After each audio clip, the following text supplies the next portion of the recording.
C'est beau. Nous y sommes. Voilà. Bonsoir à toutes et à tous. Nouvelle édition de Quelle Comédie, l'émission consacrée à l'actualité de la comédie française.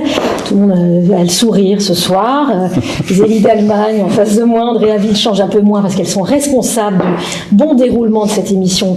Et nous sommes 13, contrairement à d'habitude. Voilà, nous sommes toutes les trois ravis de vous recevoir sous la coupole, au dernier étage de ce bâtiment historique de la comédie française, situé place Colette. Ensemble, nous allons évoquer plusieurs sujets, l'Académie de la comédie française, l'activité des académiciennes et des académiciens ici présents, et puis un nouveau théâtre à la table, diffusé ce jeudi 19 octobre à 20h30 sur le site de la comédie française, que vous retrouverez ensuite sur YouTube, L'île des esclaves de Marivaux. Ne lisez pas mes notes s'il vous plaît.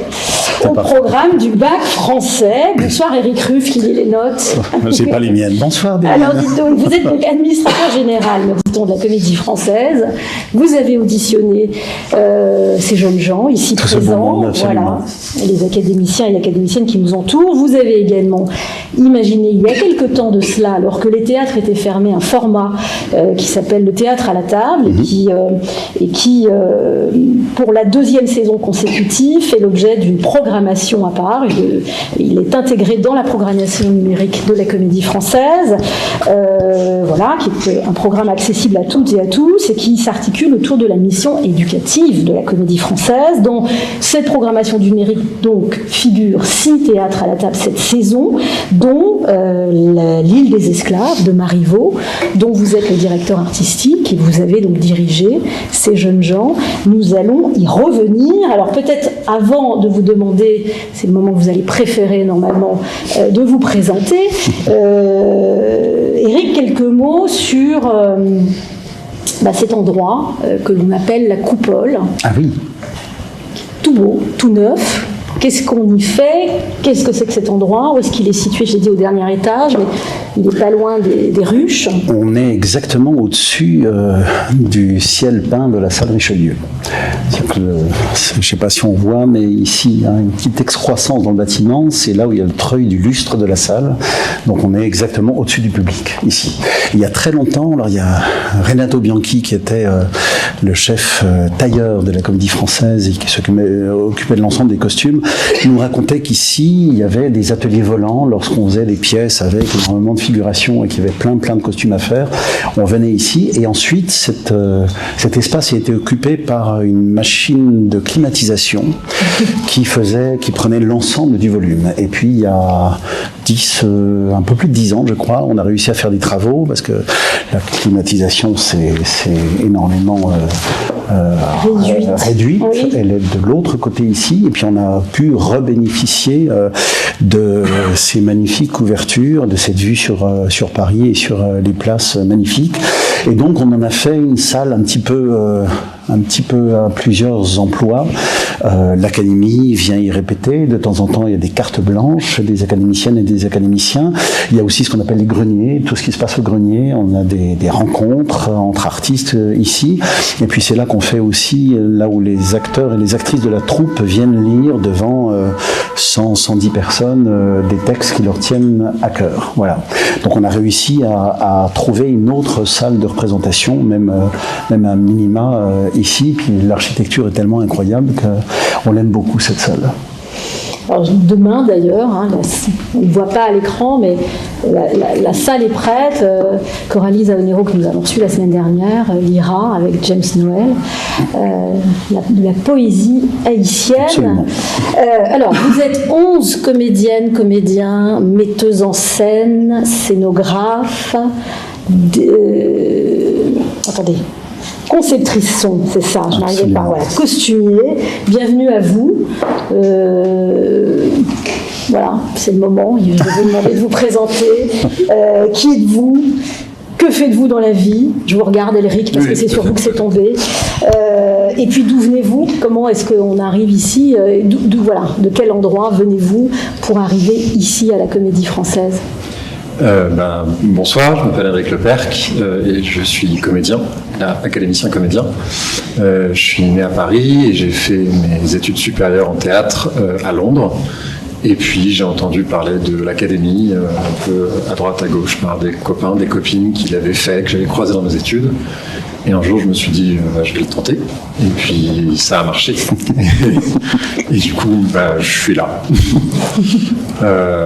Et c'est évidemment un grand plaisir d'être là parce que c'était très, très inattendu.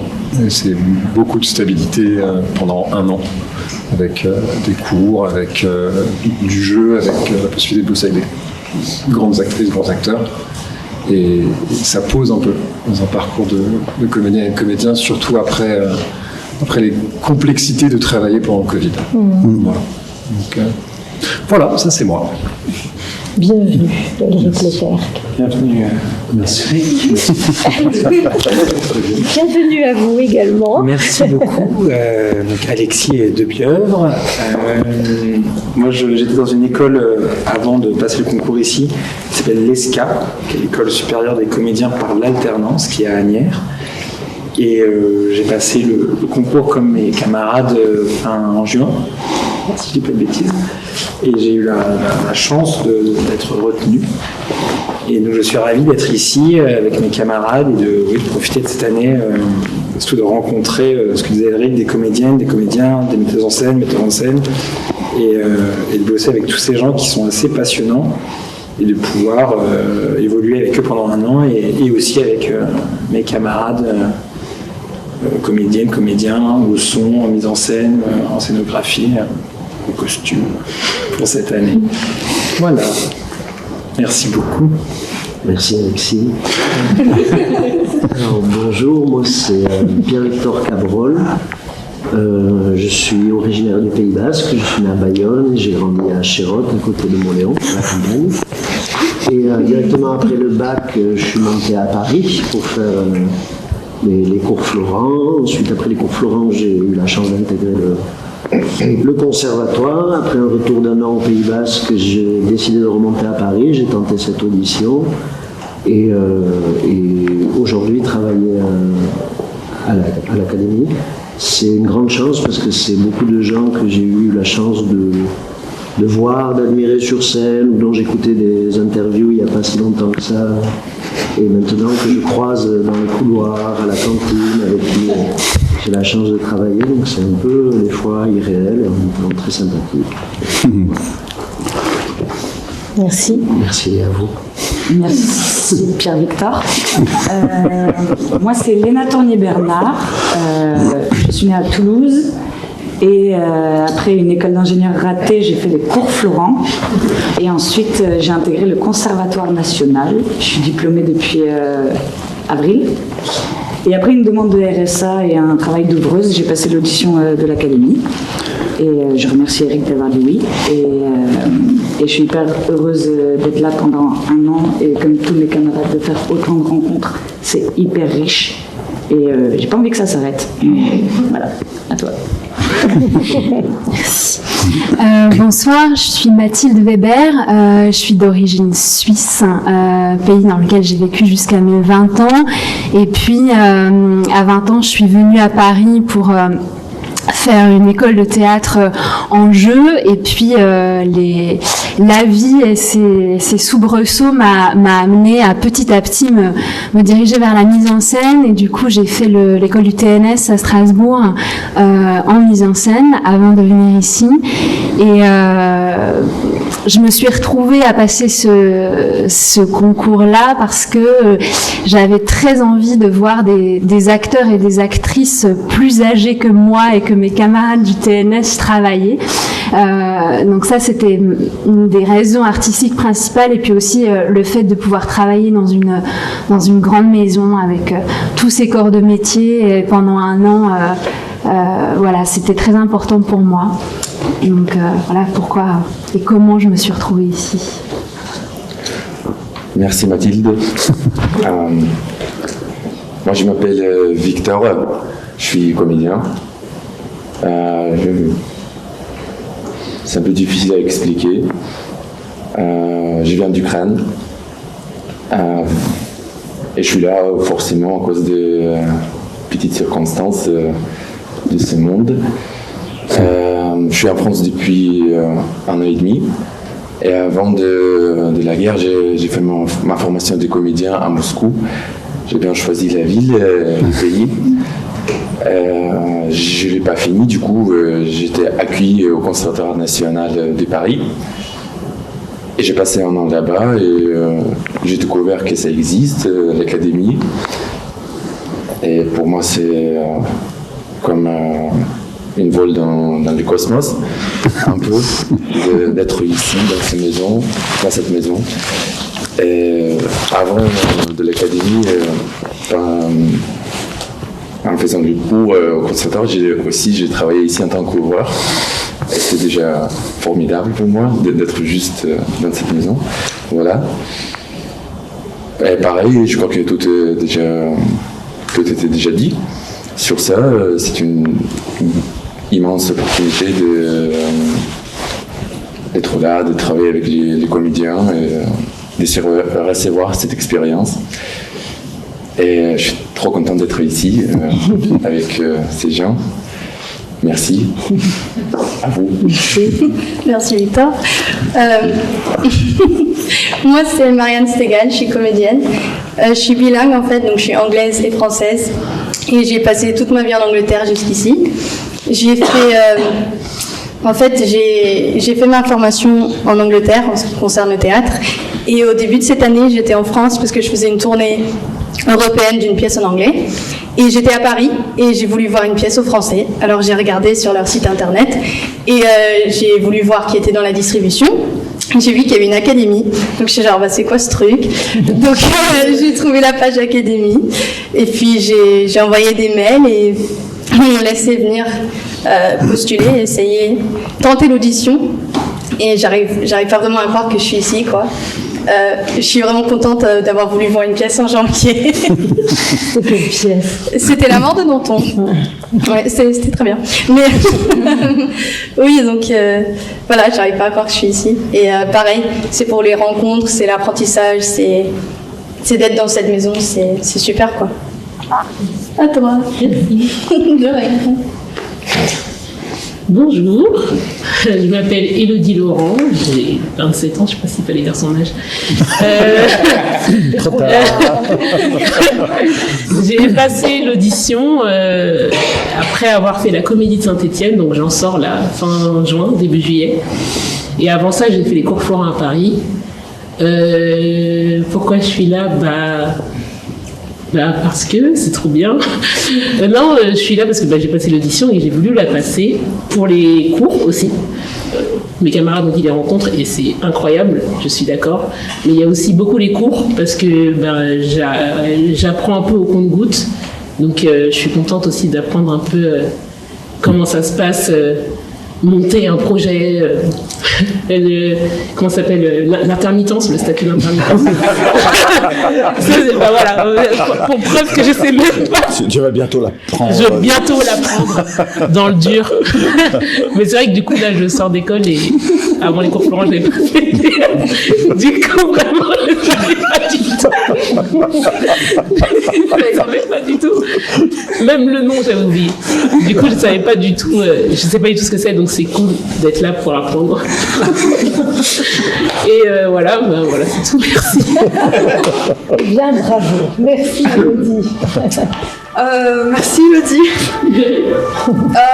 Moi, je m'appelle Agnès Zante et je suis en création sonore. J'étais jusque-là dans une école qui s'appelle Paul Poiret, qui est à Bastille à Paris, qui nous apprend beaucoup de choses sur la gestion de l'espace au spectacle, qui nous fait même un peu de lumière et après on se spécialise. Moi j'ai choisi le son. J'ai appris en fin de printemps que la Comédie Française ouvrait une place pour le son cette année par ma prof de lettres que je remercie énormément, merci Madame Romotif. Et j'ai postulé par curiosité parce que cette maison je la connais depuis très longtemps. C'est grâce à la Comédie Française que j'ai commencé à aimer le théâtre. Et je ne savais pas du tout à quoi m'attendre et c'est vraiment très chouette. Les gens sont extrêmement généreux, je vois énormément de techniques de son différentes. J'ai des super collègues académiciens et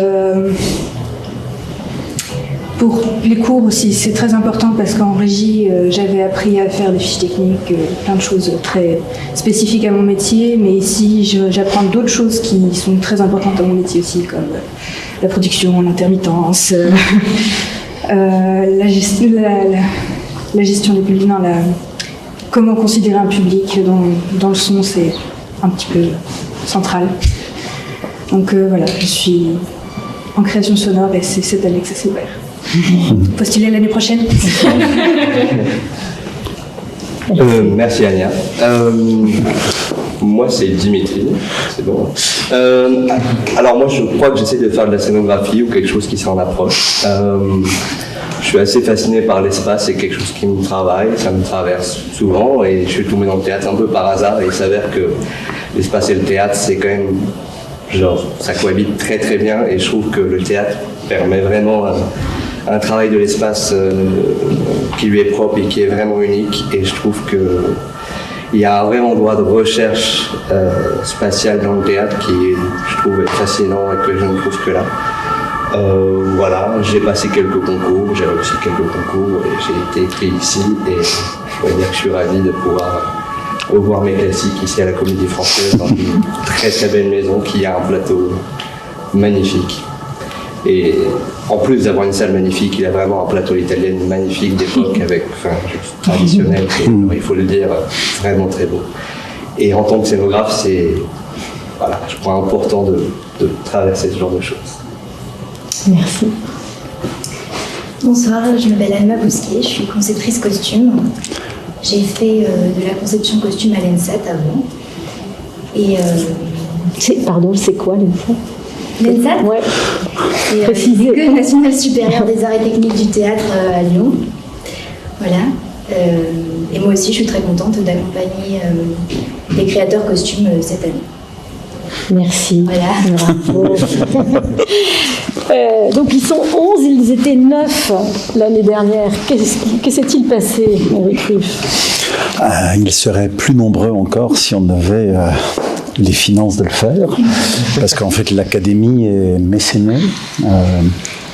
Et il faut qu'on trouve de quoi payer ces jeunes gens et puis payer les professeurs aussi, etc. Donc si je m'écoutais, on avait l'ambition d'avoir une créatrice ou un créateur lumière, on avait l'ambition d'avoir une ou un peintre aussi de théâtre à Sarcelles, parce que s'il y a une maison où on peut apprendre à être peintre de théâtre à Sarcelles, aux ateliers de décor de Sarcelles, c'est extraordinaire. J'adorerais aussi avoir une autrice ou un auteur de vos âges. Il y a une école qui est l'école du Nord à Lille, qui a justement une formation d'autrices et d'auteurs qui ont exactement le même âge que ceux qui prétendent au jeu. Et il me semblerait magnifique d'avoir ces caractères-là en plus, mais on est déjà passé de 9 à 11 et ça fait, on n'arrive même pas à faire une émission autour de la table tellement... Comment on fera, comment on fera être 15. Qu'attendez-vous d'eux? Alors, non, ça dépend desquels. Qu'attendez-vous d'eux? Et je dirais, en retour, que leur proposez-vous? Quel est le contrat à la fois précis et tacite dans cette affaire? Moi, j'attends peu de choses d'eux, mis à part un petit peu de rigueur dans le travail. Lorsque je les ai toutes et tous rencontrés, j'ai beaucoup parlé de ça, parler de stabilité. De temps en temps, la stabilité est un petit peu bousculée par un travail incessant et de la fatigue qui arrive. Ils sont dans beaucoup de spectacles, donc de temps en temps, c'est des amplitudes horaires qui sont très grandes. Donc, je les préviens beaucoup de cette chose-là. Je les préviens aussi beaucoup que la portion textuelle sur ce qu'ils vont avoir à dire sur le plateau, elle est évidemment beaucoup moins grande que les immenses rôles qu'ils ont travaillés à l'école. Donc je les préviens aussi de cette chose-là. C'est pas forcément là qu'on peut trouver un agent parce qu'on aurait un rôle absolument magnifique sur le plateau. Donc je leur demande de la rigueur et de l'engagement, voilà, d'être à peu près sûr. J'essaie de les prévenir au mieux de ce que ça va être, sachant très bien que tant qu'on n'a pas commencé, on écoute, on comprend intellectuellement, mais on ne prend pas ce que c'est que la charge de travail ou l'intérêt ou le désintérêt que ça peut avoir. Et ce que nous leur offrons, je crois, c'est une chose dont le plus important n'est pas forcément les cours très bien définis, c'est plutôt ce qu'ils vont retirer en plus de tout ça. J'appelle ça un bain de réalité. Je me dis, comme moi, j'ai eu cette chance-là aussi dans cette maison, ils vont rencontrer un nombre d'esthétiques. Voilà, Anya disait, j'ai déjà rencontré des techniques de son extrêmement différentes. Quand vous êtes à l'extérieur, vous travaillez pendant 2 mois, voire 5 mois sur un seul spectacle avec une seule technique de son. Ici, dans l'alternance, les demandes sont très différentes, les demandes de jeu, les rencontres, les conceptions, les esthétiques des spectacles, les esthétiques des costumes, des décors, ce qui est demandé lors des créations et des reprises, fait qu'en 11 mois d'académie, ils vont sans doute rencontrer ce qu'on met généralement des fois 10 ans à rencontrer. Et ce cumul d'expériences fait que de temps en temps, on croit aimer une chose et puis on est un peu bouleversé parce que finalement, on a quelques doutes dessus, on pensait ne pas aimer cette chose-là, puis quand on la traverse, il s'avère qu'elle est plus riche qu'on ne le pensait. Donc, c'est un gain de temps, c'est un gain d'expérience, un gain de temps, et puis ça fourbit des armes. Je pense aussi que j'ai très souvent des retours quelques saisons après. Je sais que des académiciennes ou des académiciens que je recroise quelques années après me disent peut-être plus objectivement ce qu'ils ont pris parce que les choses se sont reposées et qu'ils ont des fois traversé des difficultés sur lesquelles ils se sont dit tiens, j'ai déjà vu ça quelque part, j'ai peut-être déjà un réflexe de lecture ou de solution, voire un 06 très très utile à appeler pour progresser là-dedans, voilà, que ça soit la conception d'un spectacle ou les métiers qu'on fait les uns et les autres. Donc je pense que c'est vraiment cette chose-là. Le diplôme, c'est une chose, évidemment. Il n'est pas sûr que c'est toujours ça qui nous sert le plus dans ce métier. Par contre, l'expérience cumulée, notamment l'expérience sur ce qu'on n'était pas censé rencontrer, ce qui n'était pas forcément dans notre goût. Moi, j'ai jamais autant appris que dans les choses que je ne comprenais pas. Je n'ai jamais autant appris que sur ce que je ne maîtrisais pas. Et donc là, en 11 mois, il va y avoir des demandes diverses et particulières, et je pense que c'est un gain très important pour eux. Je m'adresse à vous, alors vous êtes 11, donc je vous prendrai la parole si vous souhaitez prendre la parole, il y a des petits micros partout. Vous êtes là depuis à peu près 6 semaines, vous êtes une sorte de troupe dans la troupe, plus de 6 semaines. 6 semaines. De là où vous êtes aujourd'hui, c'est-à-dire complètement à l'intérieur, mais encore peut-être sur un poste d'observation, qu'est-ce qui, dans cette maison très singulière, et certains d'entre vous ont déjà dit ce qu'ils étaient venus y chercher, qu'est-ce que vous avez observé? Qu'est-ce qui vous a étonné? Qu'est-ce qui vous enchante? À contrario, qu'est-ce qui vous laisse un peu dubitatif? On est ici à la Comédie Française, donc c'est un théâtre d'héritage, mais aussi un théâtre de création. Il y a sans doute des aspérités, effectivement, ce que disait Eric, des choses que vous n'avez pas anticipées, que vous aviez peut-être intégrées intellectuellement, et puis finalement qui vous arrivent et qui vous étonnent. C'est là qu'il faut qu'il y en ait un qui se dévoue. Alexis. Léna. Vas-y, Léna. C'est gentil. Je sais que moi, j'avais un petit a priori. J'avais un peu peur, je crois, que de rencontrer des acteurs un petit peu individualistes, de penser que ce cliché qu'on se faisait de la troupe se détruise en y entrant à l'intérieur, et en fait, pas du tout. Et moi, qui aime tellement le... C'est à la 9e semaine que ça vient. C'est ça. Bon, en tout cas, pour moi, ils font bien semblant. Je sais pas, vous posez-moi la question dans 6 semaines, peut-être ça va changer, mais à l'heure actuelle, et je pense que c'est pour ça aussi que les gens viennent, c'est que, et j'étais déjà convaincue de la force du groupe, et je suis persuadée que ce métier, on ne le fait pas tout seul, et de voir que c'est aussi vrai en coulisses que sur le plateau, et ben, je suis juste hyper agréablement surprise, et j'avais un peu peur que Quelle cette idée image... de la troupe vous aviez Vous dites cette idée qu'on a de la troupe, j'avais peur qu'elle explose une fois où... Le cliché qu'on se fait d'une troupe qui joue tous les soirs à la Comédie Française, dans nos rêves, c'est que tout le monde s'entend bien et tout ça, et après on peut être un peu déçu par la réalité. J'avais un peu peur d'être déçu par la réalité, et en fait ce n'est en tout cas pas du tout le cas dans mes yeux, et je trouve ça, et je pense que c'est pour ça que les spectacles marchent aussi bien, c'est que on voit les liens entre eux autant sur le plateau, et pour les Et en plus, du coup, nous, on a la chance de les vivre en coulisses et c'est juste trop chouette. Trop chouette. Voilà.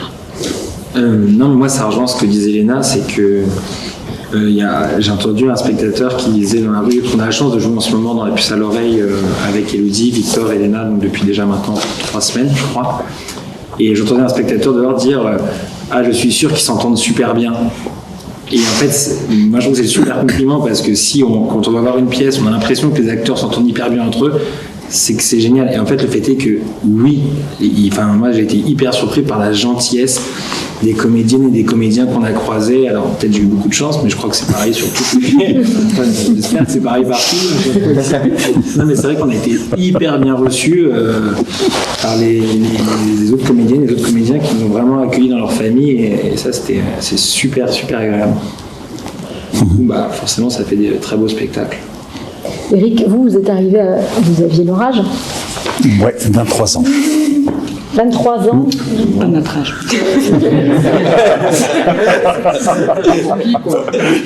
Tant pis, on est dans une fourchette.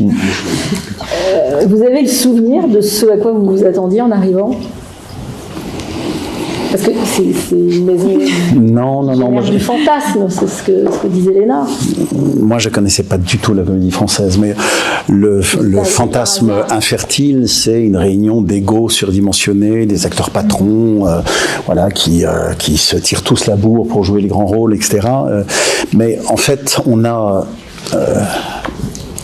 malheureusement cette réputation-là qui nous colle à la peau, je ne sais pas pourquoi, mais donc les actrices et les acteurs de cette maison ont tout le temps envie de dire le contraire, dire que c'est pas cette réalité-là du tout, et donc ils sont très accueillants avec vous aussi parce qu'ils connaissent ce fantasme et ils veulent le détruire immédiatement, ce fantasme-là. Et puis il y a quand même une chose qui est très importante dans cette maison, c'est que j'en suis une des preuves. Moi, ça fait 30 ans que je suis dans cette maison, donc on développe aussi des qualités de considération toute simple, parce que comme dans une famille, quand vous êtes censé travailler pendant 20 ans avec une personne, il y a une manière de l'approcher, il y a une manière de parler des spectacles. Par exemple, on développe des manières extraordinaires ici, et à la fin, on aiguise tellement cet art-là quand on devient administrateur, de pouvoir dire à la fin d'un spectacle, voir un spectacle, rester pour dire quelque chose à ceux qui disent alors,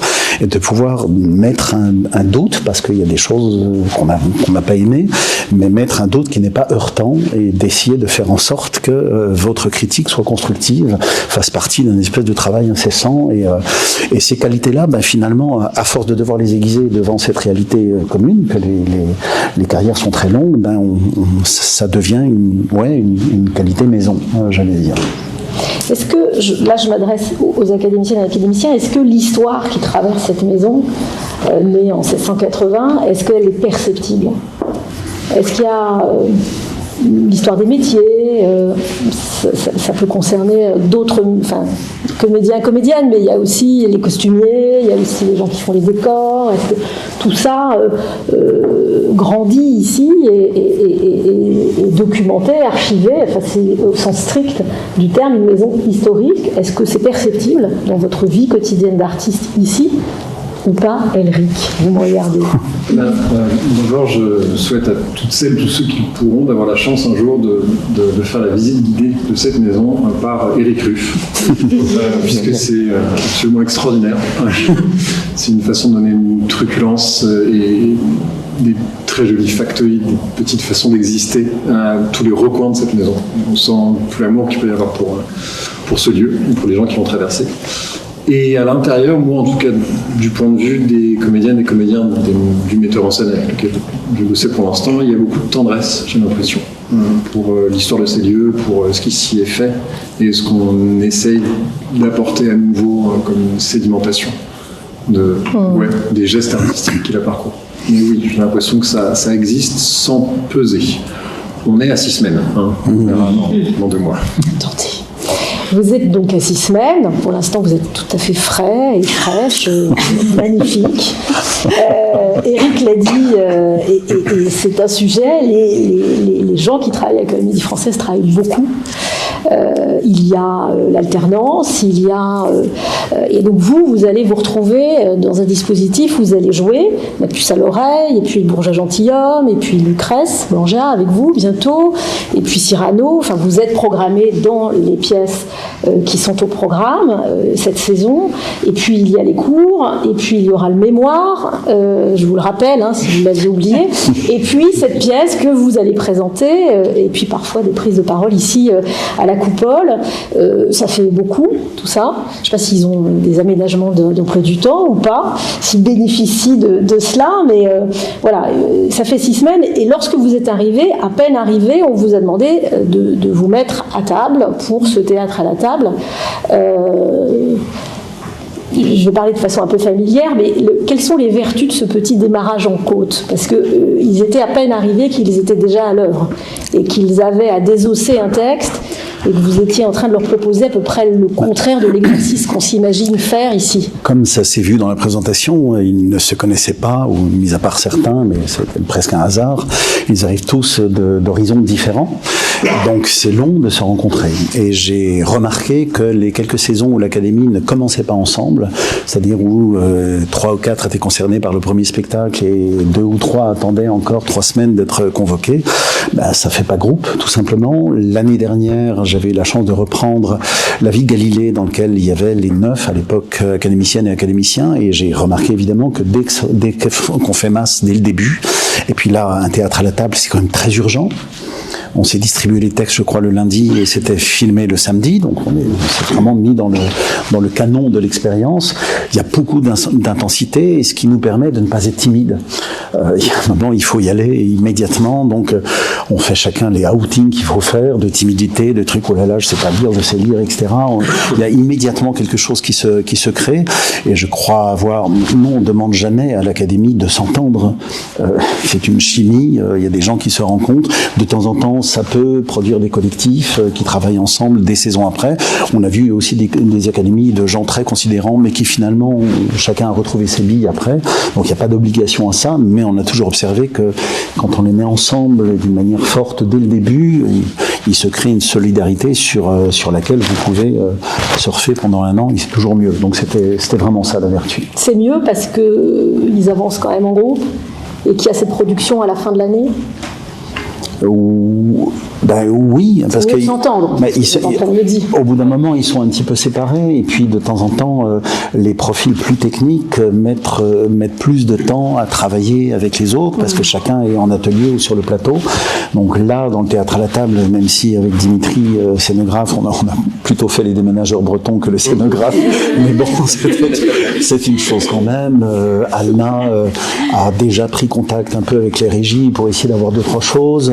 Anya était déjà avec les preneurs de son de la captation, et puis Mathilde, on s'était écrit dans l'été pour essayer de voir sur quoi on allait travailler. Donc ça permet à tout le monde de bosser. Et puis vous parlez de l'accueil qu'on vous fait. Moi aussi, évidemment, ça m'intéresse qu'ils les aient choisis dès le début, de leur dire que ça m'intéresse beaucoup de travailler avec vous, de vous rencontrer et de commencer ensemble au départ, parce qu'ensuite je suis pris évidemment par mon emploi du temps, eux par le leur, et on se revoit de temps en temps, mais ce qui fait que dès le début, on a l'impression d'avoir échangé fortement quelque chose. Alors fait Pâques. C'est la faveur de...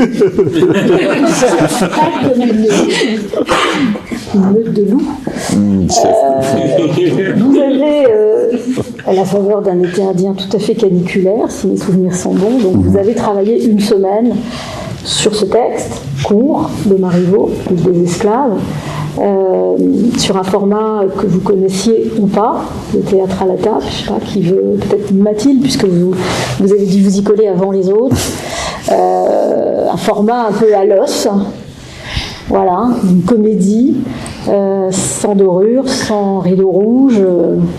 Ben oui, c'est très intéressant. Moi, je trouve d'aborder un classique comme Marivaux de cette manière-là, c'est-à-dire en le démystifiant et en prenant son corps qui est juste le texte et en disant voilà comment est-ce qu'on retrouve en fait à quelque part l'os de l'écriture sans autre chose que des corps et des voix au travail sur ce texte en fait.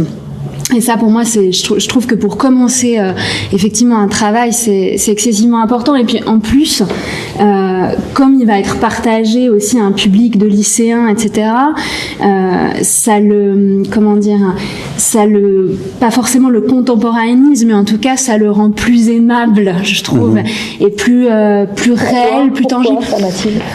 Parce que je trouve que, moi, je suis sortie du lycée il y a 11 ans, et j'aimais beaucoup la littérature, mais j'étais toujours, en tout cas, je vais parler à titre personnel, j'étais toujours extrêmement frustrée de la manière dont en fait, on nous enseignait cette matière-là, parce que justement, il y avait quelque chose d'extrêmement distancé, toujours avec une forme d'auteur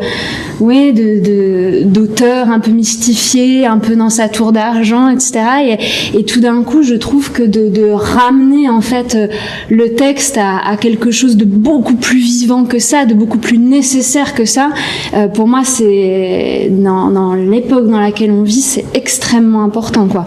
Et si il y a à un moment donné, le théâtre peut aussi servir à ça. Je trouve que c'est beau de le porter, quoi. Et puis par ailleurs, le fait d'avoir mon capuchon. Et puis par ailleurs, le fait de le tourner aux ateliers de Sarcelles, qui est un lieu dont les spectateurs, en fait, que les spectateurs ne voient jamais, en fait. Ça, j'ai trouvé ça génial, en fait. D'ailleurs, je disais à Eric, mais je comprends pas qu'un jour un metteur en scène t'ait pas demandé, en fait, de faire une création là-dedans, parce que il y a quelque chose où tout d'un coup, je trouve que cette fameuse mémoire dont on parlait du français, du lieu, etc. En fait, à quelque part, elle existe aussi là-bas et on ne la voit pas. Et c'est grâce à cet endroit-là aussi qu'on peut avoir ici des décors sublimes, etc. Bon, voilà. Et Dimitri, scénographe, vous êtes déménageur breton, certes, mais également scénographe. Donc effectivement, ce théâtre à la table a été tourné aux ateliers de Sarcelles. Est-ce que vous voulez... parce qu'il y a quand même une forme un peu radicale de scénographie, on va dire un minimaliste. Oui, voilà, mais en fait, je trouve que Eric avait été très clair sur les enjeux au début, et je trouvais son approche très juste. Et je crois que, comme dit Mathilde, il y avait l'idée d'éprouver le texte à l'état brut, et que les comédiens éprouvent ce texte à l'état brut. Et je trouve aussi que le métier de scénographe, c'est aussi des fois vraiment savoir s'effacer, et pas nécessairement dire par ego, moi j'ai besoin de mettre ma touche pour me montrer, quoi. Je trouve que la scénographie, elle est au service d'un projet, et quand le projet te dit écoute le texte, je crois qu'il faut avoir l'humilité de se dire là je suis là pour écouter le texte. Et c'est surtout essentiellement ce que j'ai fait, même si on a un peu fait les déménageurs bretons, pensé un peu les actes, de regard, etc.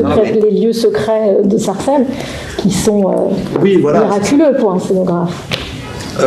C'est un endroit... J'en ai vu quelques-uns aux ateliers de décor, et à chaque fois, moi, vous retombez amoureux de votre métier. Non, mais c'est vrai que c'est un endroit magique. Moi, il y avait un truc qui était assez marrant. J'avais fait le rendu de maquette de Cyrano de Bergerac ici à 11h30, je crois que c'était à 11h le matin. Donc j'avais la maquette à l'échelle 33e. Il fallait que j'aille à Sarcelles dans la foulée. Et quand j'arrivais à Sarcelles, ils étaient en train de finir le décor à l'échelle 1, quoi. Et donc dans un laps de temps de 3 heures, je suis passé de la maquette au 33e à l'échelle 1, quoi. Et ça, c'est juste... c'est d'une beauté ahurissante, quoi. Voilà, donc c'est un peu, c'est une machine à créer de l'imaginaire, à créer du rêve. Mais même pour moi, peut-être même au-delà du rêve et de l'imaginaire, je crois que la scénographie, ça peut aller encore au-delà. Voilà. Ania, vous avez travaillé avec Clément Gobert, qui est le réalisateur des théâtres à la table. Il a été très... généreux en explication. Je crois que vous alliez dire très désagréable. Absolument pas. Excusez-moi. Non, j'ai cherché à trouver le mot juste, je ne l'ai pas trouvé, mais généreux en explication, en tout cas, c'est vrai. Après, une équipe de tournage, c'est très très bien huilé. Pouvoir découvrir la technique, savoir comment elle fonctionnait, tirer d'autres câbles, j'ai adoré faire ça. Après, il faut vraiment, le tournage, c'est vraiment encore une catégorie spéciale. Faut être pas dans les pattes, parce que c'est. Faut être pas dans les pattes. Il faut rester. très d'observateur, savoir. Les histoires de timing sont très différentes de ceux du théâtre. Donc, ça va vite. Ça va très vite. C'est très précis. Souvent, ils savent le geste à faire et il faut qu'il soit fait dans les 5 minutes qui suivent. Peut-être, Eric, on peut rappeler comment vous travaillez avec Clément Gobert depuis le début de cette idée de théâtre à la table, parce que ça a quand même été, pour le coup, un démarrage plus qu'en côte, au moment des fermetures des théâtres, il y a quelques années maintenant, on peut dire cela. Vous avez démarré d'une idée et de l'idée peut-être que vous alliez vous entendre. On a démarré d'un besoin, parce que tout le premier confinement, lorsque nous en étions à la comédie continue, qui était la web télé, où chacun travaillait depuis chez lui, parce qu'on ne pouvait pas sortir. Donc ça s'est fait magnifiquement, mais lorsqu'on a pu retrouver un peu des outils, je sentais que les actrices et les acteurs avaient besoin d'être un peu magnifiés, parce que le peu d'outils qu'on avait pour se filmer dans sa cuisine, de temps en temps, c'était assez déprimant. Donc j'ai demandé à Clément, j'ai dit j'aimerais bien garder la qualité fragile du travail, qui me semble très importante, le hic et nunc. On fait pas semblant de le faire au moment où on le fait. Par contre, si tu peux faire en sorte que l'image soit belle et que le son soit bon, ça va nous changer. Et donc ça a été vraiment ça le cliquet. Et donc j'ai demandé à rencontrer quelqu'un. Je ne connaissais pas Clément. Et il s'avère qu'il a un équilibre absolument juste entre la bonne idée, le regard qu'il va avoir, et ne pas non plus vouloir inventer des choses, être tout à fait à l'écoute des directrices et des directeurs du théâtre à la table. Et l'exercice lui-même, on en parlait, je crois, juste après, puis j'en ai beaucoup parlé avec Mathilde.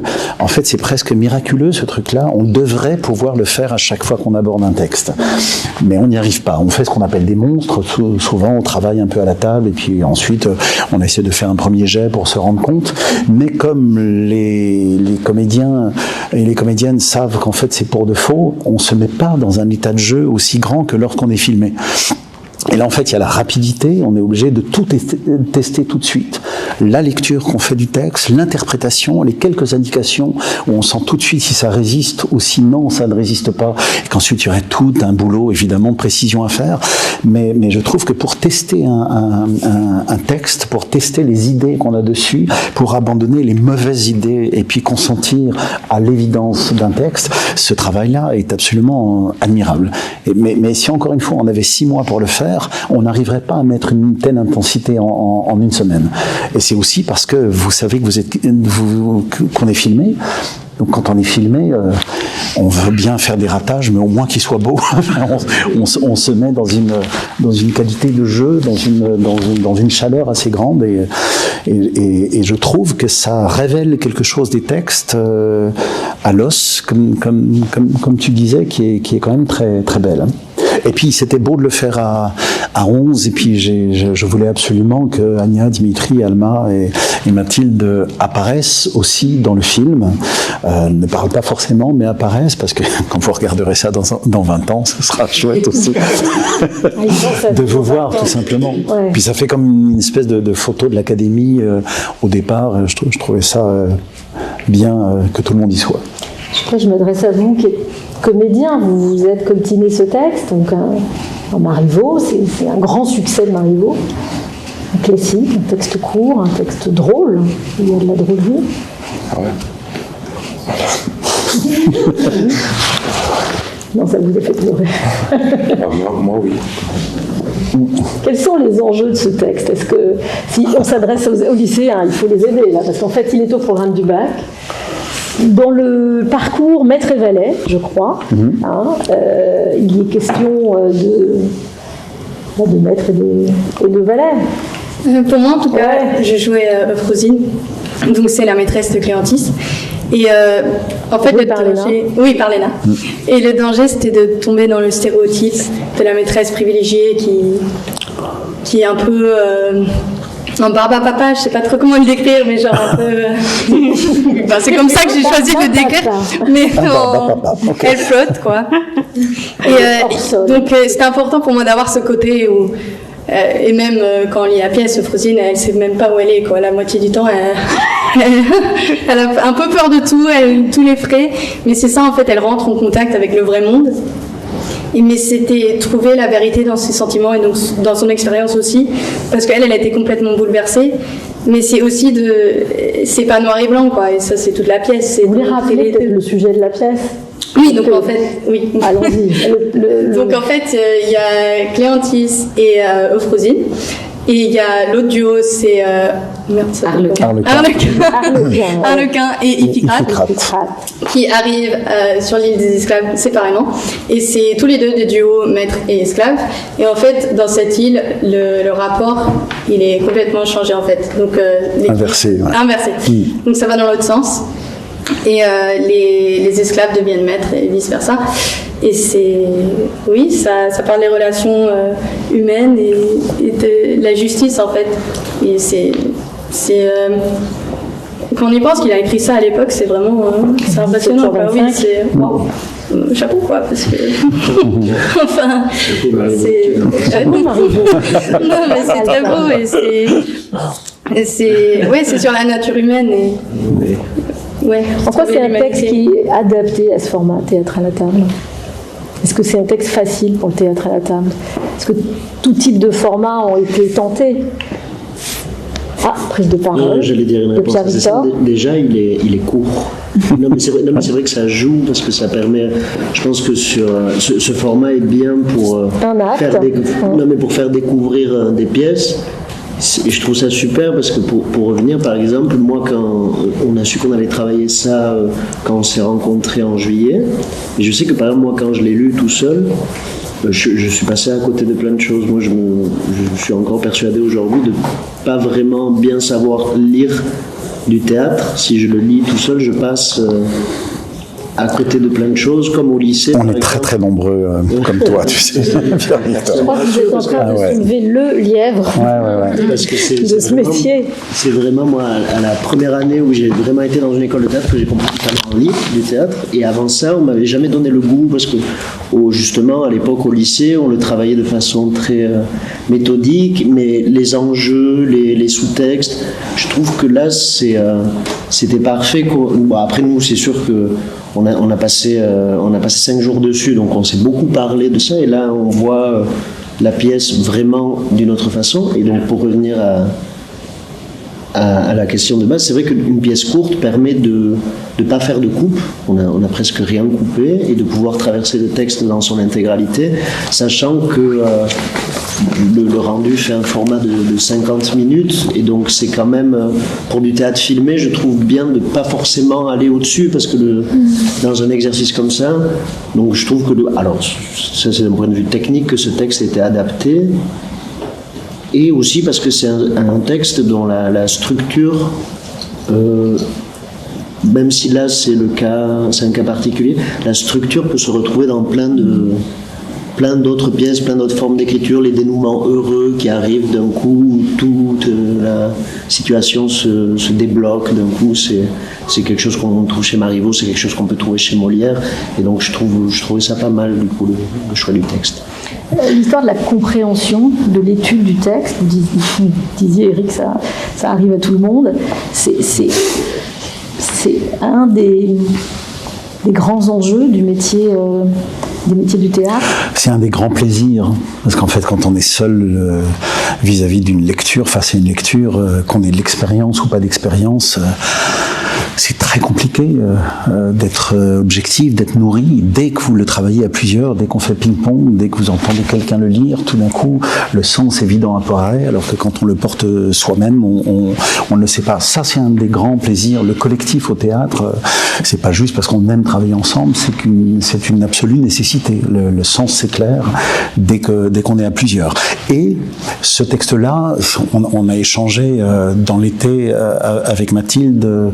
Je lui ai dit, moi, voilà ce qu'il me semble. On a parlé d'empathie, on a parlé effectivement, le pitch est simple, hein, il y a une inversion des valeurs, donc ça peut être politique, hiérarchique, social, etc. Moi, je trouvais que Marivaux, en le lisant, nous rappelait une chose qui manque peut-être beaucoup à notre époque, c'est la capacité à se mettre à la place de l'autre, quel qu'il soit en haut ou en bas. Marivaux est assez équitable, est assez partageant là-dedans, et le fait de passer passer à l'autre étage ne veut pas dire que tout d'un coup, parce que tu as le pouvoir, il est facile de l'exercer. Au contraire, ceux qui ont le pouvoir s'aperçoivent à quel point ça n'est pas forcément simple, et inversement, évidemment. Et on a parlé dans l'été avec Mathilde, qui m'a envoyé tout un corpus de textes là-dessus, très intéressant, et je me disais, l'exercice du théâtre à la table est formidable pour ça, parce que de temps en temps, quand il faut choisir un décor, des costumes, un temps de la représentation, sa forme, au bout d'un moment, on est obligé de choisir un sens, et en précisant un sens, on a toujours le sentiment qu'on est en train de rendre tous les autres orphelins et de ne pas s'en occuper. Là, en théâtre à la table, dans la rapidité, on est obligé d'ouvrir un peu les choses. On ouvre toutes les boîtes et on n'a pas le temps de distribuer d'une certaine manière, on n'a pas le temps de choisir, et je trouve que l'exercice est plutôt à ceux qui veulent savoir de quoi traite un texte. De temps en temps, ces premières lectures-là sont plus riches que d'aller regarder même l'exercice, la représentation au bout de 6 mois de travail d'un immense metteur en scène, parce que tout d'un coup, oui, le spectacle est formidable, mais il ne traite que de cette direction, et toutes les autres, on les a pas. Donc cette chose-là, elle est intéressante. L'incapacité de faire des choix laisse finalement la richesse. Outre le fait que, évidemment, ces textes-là, c'est des textes fondamentaux, riches, totalement universels, et on peut les mettre dans tous les sens, ça n'arrête pas de produire du sens, des paradoxes, d'augmenter. Donc en ça, y plonger, c'est formidable. Et puis, ce que ça donne de matière de jeu, c'est magnifique, ces renversements-là. Quelqu'un qui n'a pas le pouvoir, ce que tu as oublié de dire, Marianne, c'est qu'ils arrivent sur cette île comme des naufragés, ils sont échoués. Il y a une catastrophe dans leur vie qui s'appelle un naufrage, et c'est pour ça qu'ils sont là, et que finalement, entre un maître et un valet, quand ils sont mouillés, trempés, après avoir trempé pendant 12 heures dans l'eau, il n'y a plus beaucoup de différence qui se fait. Et le fait, pour quelqu'un qui n'a jamais eu la parole, de pouvoir la prendre, à jouer, c'est des choses magnifiquement intéressantes. Alors vous parliez de jouer la force des grands classiques. Vous avez commencé par Marivaux, vous êtes avec Feydeau pour certains d'entre vous, il va y avoir Rostand, Molière, Victor Hugo avec Lucrèce Borgia. Est-ce que ces classiques que vous avez, pour la plupart, déjà expérimentés ailleurs, à l'école, ont ici une tonalité différente? Est-ce qu'il y a... je vais encore essayer de vous faire dire qu'il y a la singularité de de l'histoire de la maison, mais est-ce que ici ça sonne pas comme ailleurs, ces textes classiques-là, ou est-ce qu'il y a une espèce d'attente que je sais pas, ou une anticipation de votre part par rapport à ces textes classiques qui font partie du répertoire de la maison et qui ne font pas partie du répertoire d'autres théâtres, puisqu'il n'y a pas de répertoire ailleurs? Est-ce que ma question est claire? À peu près. Hein? J'ai perdu Pierre-Victor, je crois.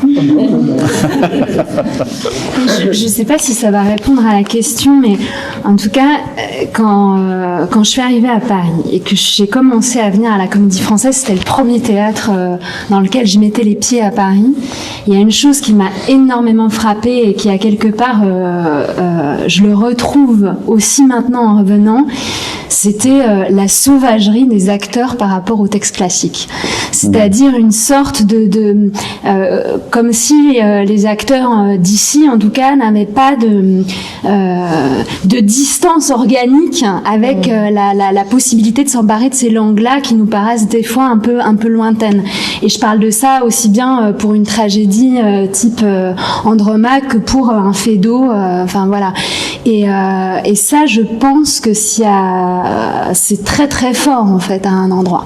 Et ça les rend excessivement vivants et contemporains au-delà même de la forme de la mise en scène ou du décor ou du traitement plastique autour, quoi. Est-ce que vous avez déjà choisi la pièce que vous alliez présenter ensemble en juillet? Oui, annonce. Ça picote. Oui, on a choisi. Alors, je ne vous force pas à le dévoiler. Non, pas du tout. Non, pas du tout. Alors, on va travailler non pas sur une pièce, mais sur un triptyque. Je précise qu'il ne fera pas 4 heures. On peut faire des triptyques d'1h30, je pense. Non, je suis d'abord venue en fait parce que la question en fait est de proposer un projet à mes camarades et qu'ils et elles soient tous d'accord de s'embarquer là-dedans. Donc ça, c'était important d'abord sur ce point de vue. Et donc ils et elles ont été d'accord de s'embarquer avec moi sur un sujet qui m'importe beaucoup actuellement, qui est la question de la psychiatrie en fait. Et parce que pour le faire très rapidement, cet été, en pensant un petit peu à qu'est-ce que j'avais envie de proposer ici, je suis tombée sur un article dans Le Monde qui est une tribune de jeunes psychiatres qui alerte sur l'état de la psychiatrie en France. Et conjointement à ça, je me suis rappelée d'un texte d'une autrice que j'avais lu il y a 3 ans, qui s'appelle Emma Santos, texte qui date de 74, sauf erreur, et qui raconte en fait l'expérience d'une femme atteinte de maladies psychiatriques dans les différentes phases d'internement qu'elle a vécues. Et donc cette femme a été autrice et à la fois elle se définit comme folle et écrivaine. Voilà. Et parallèlement à ça, j'ai une grande tante qui est atteinte de schizophrénie. Et donc toutes ces choses-là un petit peu mélangées, je me suis dit tiens, il y a quelque chose à faire d'intéressant et voilà. Et en ajoutant à ça, au fur et à mesure de mes pérégrinations, je me suis dit que l'histoire de la psychiatrie, à quelque part, elle était très importante à prendre en compte si on voulait aborder la psychiatrie actuellement et son état catastrophique actuellement. Et donc j'ai proposé aux académiciens et aux académiciennes de partir en fait sur une première partie qui sera un extrait d'une pièce classique qui est Hamlet, pour traiter d'une forme de symbolique, disons, de la folie en tout cas, et de petit à petit se rapprocher du réel et de notre contemporanéité en passant par ensuite en deuxième partie l'écriture d'Emma Santos et puis une troisième partie très courte mais qui sera un petit bout d'un film documentaire que je vais tourner avec ma grande tante. Voilà. Et donc c'est à la fois une histoire du théâtre aussi dans sa représentation et à la fois une histoire de la psychiatrie. Et tout ça au bout de 6 semaines seulement, c'est pour dire. Commencer à réfléchir cet été quand même. Très bien. Je vais dire un truc sur les classiques, pardon, je reviens à mes questions juste avant. En fait, la grande différence, c'est qu'ici, on les joue. C'est ça quand même. Ici, on les joue. Vous allez traverser Feydeau, Hugo, Rostand, Molière dans une même saison. J'espère que dans vos saisons futures, vous aurez en une saison tous ces textes-là. C'est pas donné. Donc en fait, il y a juste cette chose-là. À la Comédie Française, on les traverse, on les joue, on se pose les bonnes ou les mauvaises questions dessus. Et puis sur la sauvagerie de l'interprétation, il y a toujours, mais des fois même chez le public, des fois même chez nous, il y a toujours cette espèce d'incompréhension sur le thème de classique. Ou parce que ce serait classique, ce serait forcément verni et un petit peu dans le temps, alors que pour nous tous, ce qui est classique, c'est pas parce que c'est au programme du bac, c'est parce qu'il y a à l'intérieur de ces œuvres-là un lièvre qui continue à courir. Il y a à l'intérieur de ces œuvres-là quelque chose qui nous passionne, qui parle de nous, qu'on n'arrive pas à choper, dont on a besoin de versions successives pour enrichir cette chose-là, et puis essayer de piéger cet animal de compréhension qui nous intéresse tous. Et donc, pour ça, en fait, toute notre mission, pas que de la Comédie Française, mais dès que tu abordes ces thèmes-là, qu'il s'agisse de nouveaux récits ou qu'il s'agisse de le monter d'une manière plus classique, là pour le coup, ce qui nous intéresse, c'est que ça parle de quelque chose qui nous intéresse. Donc, à partir du moment où on est sauvage avec le texte, ça veut dire on n'a pas de déférence à avoir parce que ce serait dans un classique Larousse, justement, ou parce qu'on nous en aurait parlé depuis qu'on est tout petit. En fait, il faut juste traiter ce problème-là. Et les classiques, c'est justement ces pièces dont on n'a pas encore fini de s'intéresser, de s'y intéresser, parce qu'il y a toujours quelque chose de vivant qui bouge, qui nous représente et qui est là, décrit dans une équation tellement magnifique qu'on va continuer à s'y intéresser. Donc c'est pour ça que cette maison est belle, parce que une des missions, c'est ce répertoire-là, qu'il soit français ou étranger, c'est de remettre sur le métier, comme on dit, remettre sur le plateau tout le temps, et évidemment de le remettre à l'aune et à la lumière de ce que nous traversons tous, de 10 ans en 10 ans, de génération en génération, d'évolution sociale en évolution sociale, d'évolution politique en évolution politique. C'est pour ça qu'ils sont importants, les classiques. Merci. L'île des esclaves de Marivaux, direction artistique Éric Ruff, réalisation Clément Gobert, avec l'Académie de la Comédie Française, Pierre-Victor Cabrol, Alexis Debieur, Victor Kirillov, Élodie Laurent, Elric Leperc, Marianne Stegan, Léna Tournier, Bernard Mathilde Weber, Dimitri Lénine, Alma Bousquet, Ania Zante, à partir du jeudi 19 octobre sur le site de la Comédie Française, puis sur YouTube. Merci à toutes et merci à tous. La semaine prochaine, Judith Chen parlera des costumes. Voilà, dans les ateliers, depuis les ateliers de costumes et de tailleurs de la Comédie Française. Excellente semaine. Merci Andrea, merci Zélie. Merci à vous. Et merci Anne. Merci.